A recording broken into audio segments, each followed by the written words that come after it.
Thân chào cả nhà, không nên xem chùa đâu đó. Nhớ đăng ký, like, comment để ủng hộ team nha. Hội chợ Trường Đêm. Số 7 số không phải đang giúp chúng ta sao? Số 7 cách một lát mới trả lời tôi, nói là anh ta cố ý chậm một nhịp mới gửi tin nhắn, để một số người trả lời sai trước.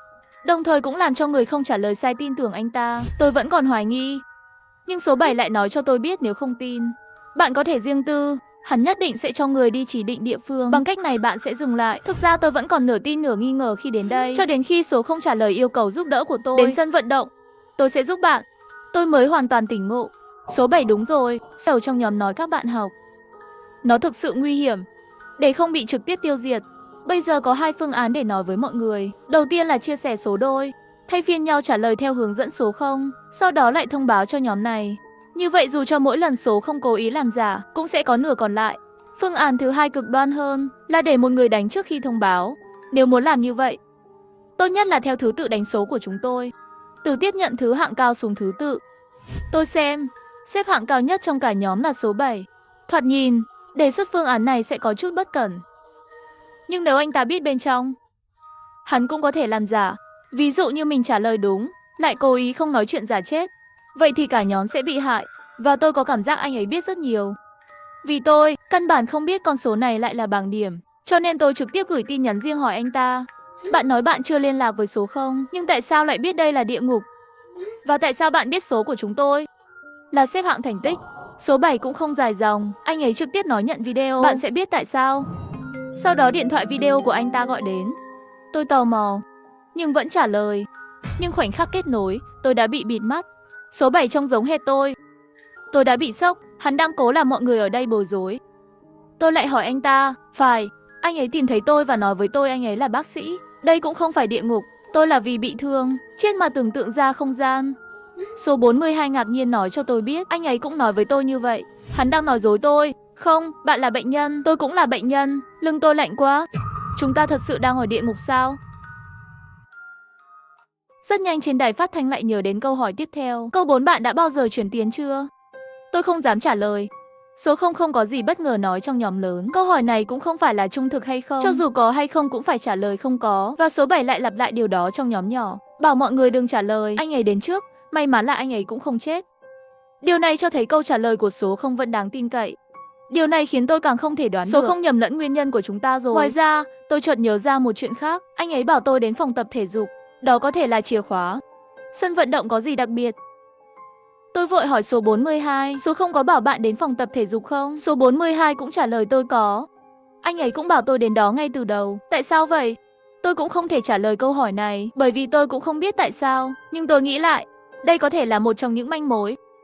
Nếu số 0 là ác quỷ, vậy sân vận động này có thể là hang ổ của hắn không?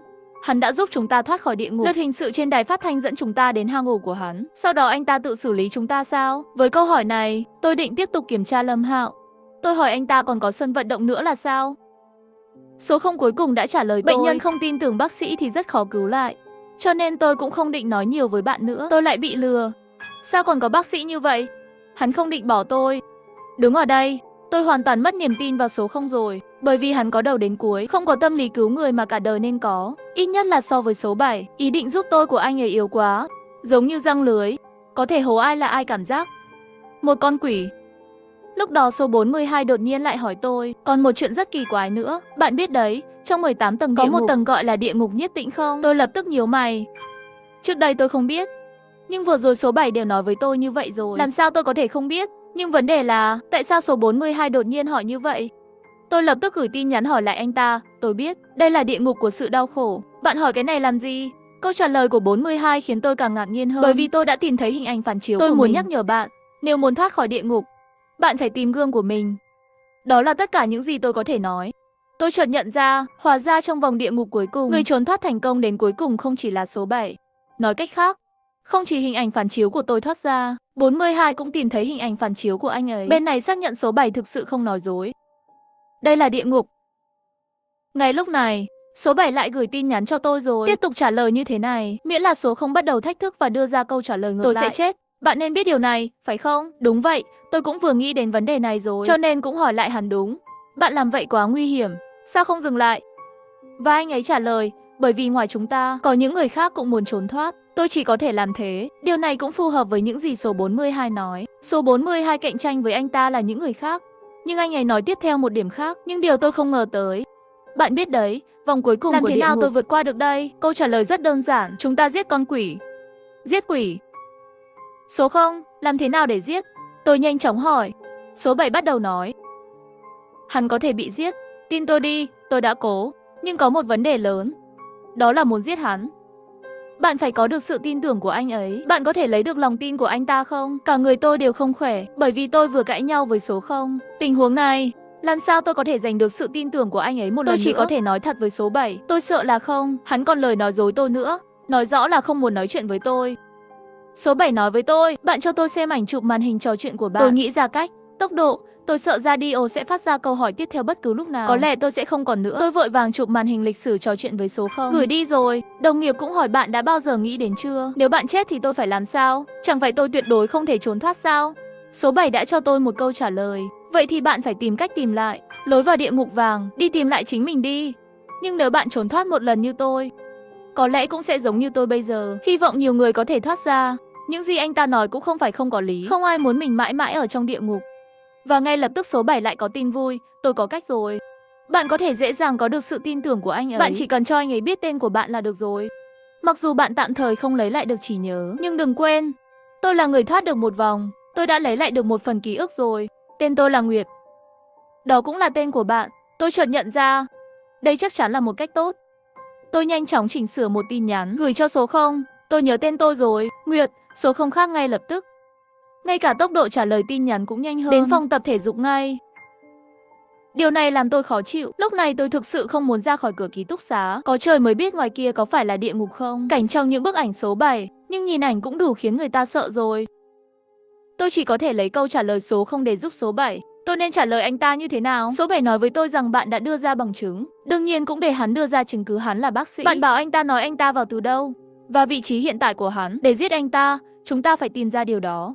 Tôi gửi tin nhắn cho số 0 theo yêu cầu của số 7. Nhưng bây giờ tôi không hoàn toàn tin tưởng bạn. Bạn nói bạn là bác sĩ, đúng không? Vậy làm sao bạn vào được tiềm thức của tôi? Bạn là trạng thái tồn tại nào? Bạn đang ở đâu? Số 0 cũng lập tức trả lời tôi chỉ là bác sĩ. Về mặt kỹ thuật, tôi là thuốc. Tất nhiên là từ tĩnh mạch. Và nơi nó hoạt động là trong não. Đó cũng là vị trí của tôi bây giờ. Văn phòng hiệu trưởng. Hắn bịa ra hình như chẳng lẽ là số 7 cũng có video với anh ta? Số 7 cũng nói với anh ta rồi, lại như lời nói dối này. Và những gì đã nói trước đó vào số 42. Đã tìm thấy cái gương rồi. Vẫn đề cập đến số 7. Cuối cùng tôi cũng biết tại sao được đánh số. Đây hoàn toàn không phải là bảng xếp hạng. Nội dung thi của các trường khác nhau đều khác nhau. Làm sao có thể xếp tất cả cùng nhau? Đó là để phân biệt mỗi người. Chúng tôi không thể dùng tên, bởi vì tên của mỗi người đều giống nhau. Tất cả đều là Nguyệt, tất cả là tôi. Mà lúc này đài phát thanh cũng lại nhớ tới. Câu 5, bạn đã từng giết người chưa? Lần này kịch bản hoàn toàn khác. Vì không còn bác sĩ nữa, số 0 không còn nói chuyện trong nhóm lớn nữa. Anh ta đã bị số 7 đuổi ra ngoài. Và tôi vẫn giữ cuộc gọi video số 42, nhưng lại giục tôi lái. Bắt đầu trả lời rồi. Bạn phải hướng dẫn chúng tôi. Anh ấy thực sự nghĩ tôi là số 7. Tôi vội vàng giải thích với anh ta không phải. Bạn vẫn chưa tìm ra tình hình sao? Tôi là số 18, không phải số 7. Hắn lại nhíu mày. Hỏi tôi đùa à? Bạn là số 7. Biệt danh của bạn đều là số 7. Lần này đến lượt tôi há hốc mồm. Bởi vì tôi phát hiện, biệt danh tài khoản của tôi trong video biến thành số 7 rồi. Tôi nổi da gà. Làm sao có thể như vậy? Khi nào tôi trở thành số 7? Tôi đột nhiên cúp máy với số 42. Kiểm tra cẩn thận WeChat. Mới phát hiện là thật. Biệt danh của tôi thực sự là số 7 rồi. Nhưng tôi chưa bao giờ là số 7. Số 7 thật đâu rồi? Chẳng lẽ căn bản không có số 7 sao? Tôi có phải là số 7 thật không?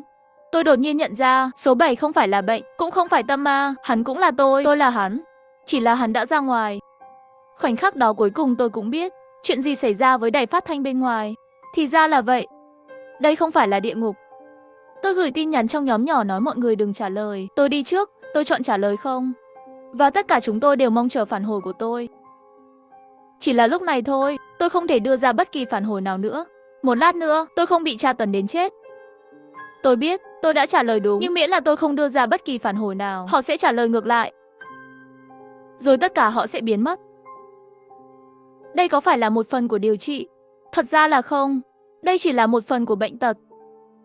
Bởi vì thế giới này sẽ luôn xoay vòng. không bao giờ dừng lại. Để chứng minh điều này, tôi mạnh dạn mở cửa ký túc xá và đi ra ngoài. Quả nhiên bên ngoài là ban ngày. Chắc chắn rồi. Bởi vì không còn ai nữa, cho nên địa ngục cũng đã qua. Đây là quá trình hủy diệt, sẽ có quá trình tái sinh, cũng sẽ tiếp tục có quá trình hủy diệt. Có lẽ trên đường đi sẽ có số không can thiệp, cũng sẽ có số 7 thắng, nhưng vẫn có người sẽ chịu đựng trong một chu kỳ liên tục. Đây là bệnh tâm thần. Và một bóng người trong tầm mắt dần dần tiến về phía tôi.